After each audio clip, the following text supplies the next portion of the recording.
नमस्कार, आप सभी दर्शकों का हार्दिक स्वागत है हाड़ौती न्यूज पर। भाया की माया कोई समझ ना पाया और चुनावी परिणाम जो आए हैं वो भाया के पक्ष में आए हैं। जी हां, अंता उपचुनाव में जो जीत मिली है कांग्रेस को, निश्चित रूप से वह 2028 में उनको एक नई उम्मीद देती हुई नजर आ रही है और लोग कयास लगा रहे थे कि यहां से त्रिकोणीय संघर्ष में निर्दलीय उम्मीदवार नरेश मीणा जीत सकते हैं, तो ऐसा नहीं हुआ और भाया की माया एक बार फिर कारगर साबित हुई और भाया ये उपचुनाव लगभग 15,000 के अधिक मार्जिन से जीत चुके हैं।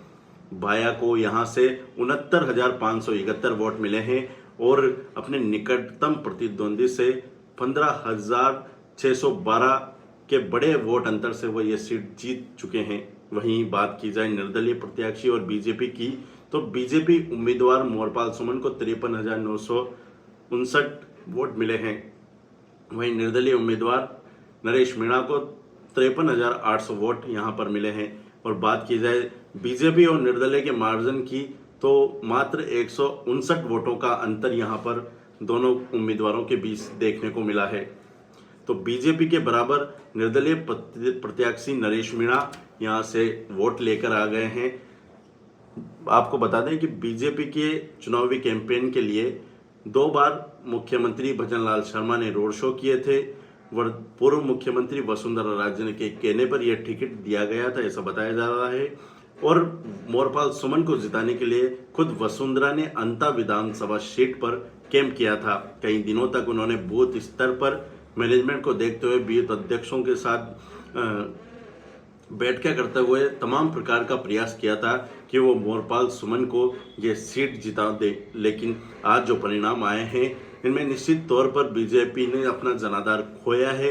राज्य में सत्ता होने के बावजूद उपचुनाव में भाजपा द्वारा 2023 में जीती गई ये सीट कांग्रेस के खाते में चल गई है। वहीं कांग्रेस इस जीत से उत्साहित है और 2028 के लिए वो तैयारियां शुरू कर चुकी है। उन्हें उम्मीद नजर आ रही है कि जिस प्रकार से वर्तमान भाजपा सरकार काम कर रही है उससे लोग खुश नहीं है और कांग्रेस में भरोसा जता रहे हैं, तो उनके लिए एक उम्मीद की किरण इस जीत के साथ देखने को मिली है।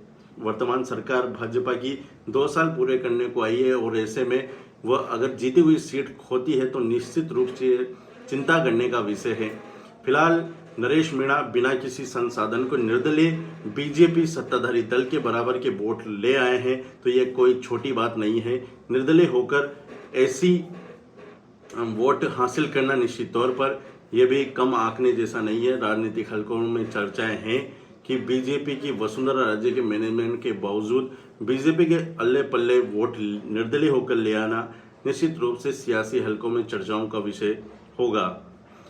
नरेश मीणा लगातार ये तीसरा चुनाव हार चुके हैं। अब उनके आगे की राह क्या होगी ये आने वाले दिनों में देखा जाएगा।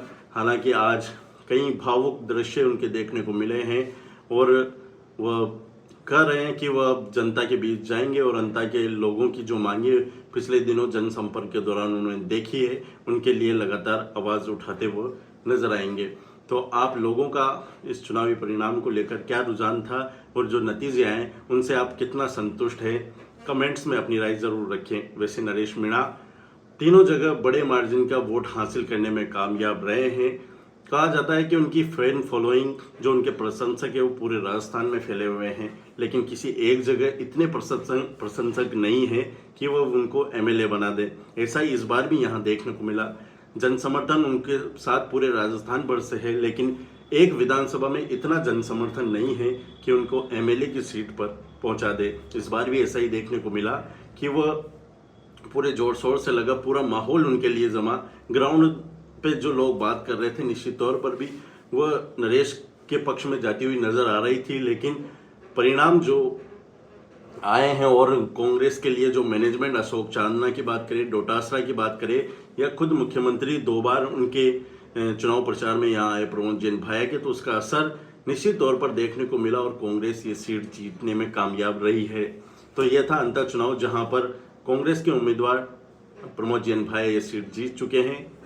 दूसरे नंबर पर मोरपाल सुमन बीजेपी के रहे हैं और तीसरे पर नरेश मीणा यहाँ से रहे हैं। बाकी जो 12 कैंडिडेट और खड़े थे उनको 1000 से भी कम मत यहाँ से मिले हैं। तो ऐसा नहीं है कि अन्य जो कैंडिडेट थे उन्होंने ज़्यादा वोट बैंक को नुकसान पहुंचाया हो, लेकिन ये जो परिणाम है ये निश्चित तौर पर पूरे राज्य में बीजेपी सरकार जो राज्य की है उसके लिए सोचने का विषय है कि जीती हुई सीट हम हारते हैं तो हमारी रणनीतियों में कितना बदलाव करने की जरूरत है, जिससे आम जन की जो नाराजगी देखने को मिली है इस चुनाव में वो दूर की जा सकती है।